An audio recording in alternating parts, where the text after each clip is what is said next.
The strange practice of mummification still holds many mysteries. Why were some organs carefully preserved while the brain was scooped out and discarded? An unexpected insight into this question can be found in the work of Dr. Rick Strassman. His pioneering work has raised some very important questions about the pineal gland and its interaction with a strange hallucinogenic chemical known as DMT. Could the interaction of these two components be the seat of consciousness? Could it in fact be the gate through which we enter and leave each new life?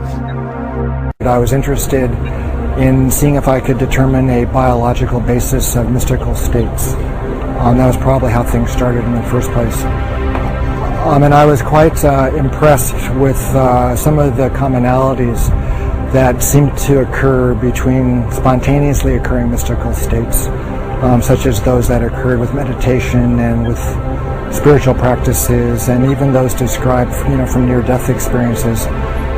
Quite a few of those descriptions seem quite comparable to descriptions of people on large doses of psychedelic drugs. And so I started to think about the possibility of some kind of compound in the brain with psychedelic properties that could be underlying some of these spontaneous experiences. I began becoming interested in the pineal gland as a possible source of some kind of psychedelic chemical in the brain. It's an extremely mysterious organ. It's quite small. There seemed to be some kind of a kind of visual correspondence with light and with color in the pineal. And also it has quite a long history in the context of the mystical literature. It's been described as the third eye and as the crown chakra, those kinds of things. And it's spoken of as being activated when people attain quite high mystical states. And so one of the interesting aspects of pineal development also is that it appears in the human embryo at around 49 days of gestation. And 49 days is also the time that the Tibetans believe is required for one soul to incarnate onto the next. So that was a pretty interesting, coincidence.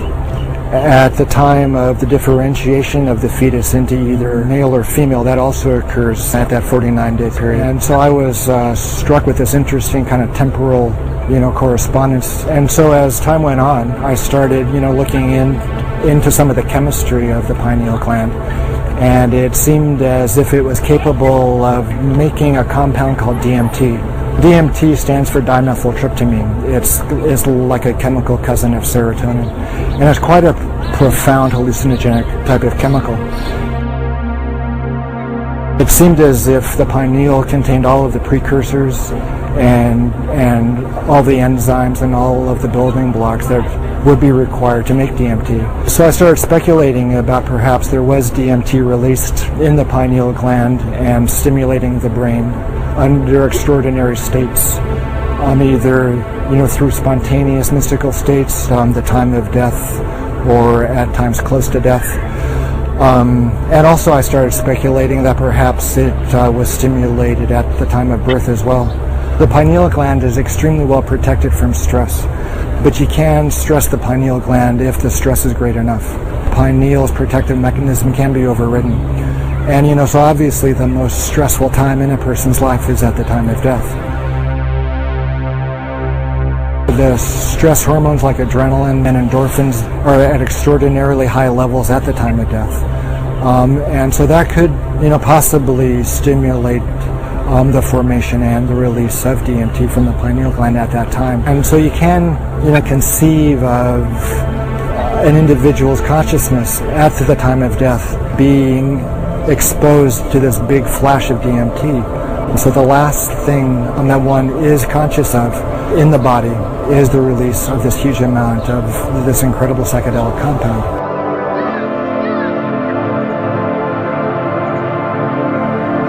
During his testing, Strassman discovered that abnormal levels of the chemical DMT triggered states of consciousness that closely paralleled common experiences of an afterlife. Well, that's true. Almost everybody experienced an extremely profound, an extremely unmistakable separation of their body and their consciousness from each other.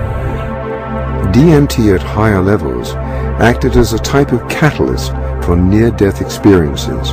In fact, it seemed to actually induce the machinery of the afterlife to swing into motion. I suppose one of the most unexpected aspects of the study's results was the frequency with which people described a kind of contact with these intelligent kinds of entities that were conscious of them and interacted with the volunteers in this quite strange space. The hallucinogenic state, like the dreaming state, is a temporary disconnection from the physical body. The dreamer becomes a discarnate intelligence, traversing higher realms, no longer bound to the restrictions of time and the standard laws of physics. DMT is, kind of a portal, or kind of a door for the transport of the spirit out of the body, it appears to me. In some ways, the occurrence of DMT in our brains, in our bloodstream, is kind of validation of a spiritual reality in quite a few ways. Could this strange chemical be offering us a window into events to come in the afterlife? The frequent appearance of helpers or assistants to ease us through the transition to other planes of existence suggests at least a strong parallel with funerary and afterlife traditions throughout history. The discovery of the unusual properties of the pineal gland illuminate the many strange references to this most mysterious part of the brain.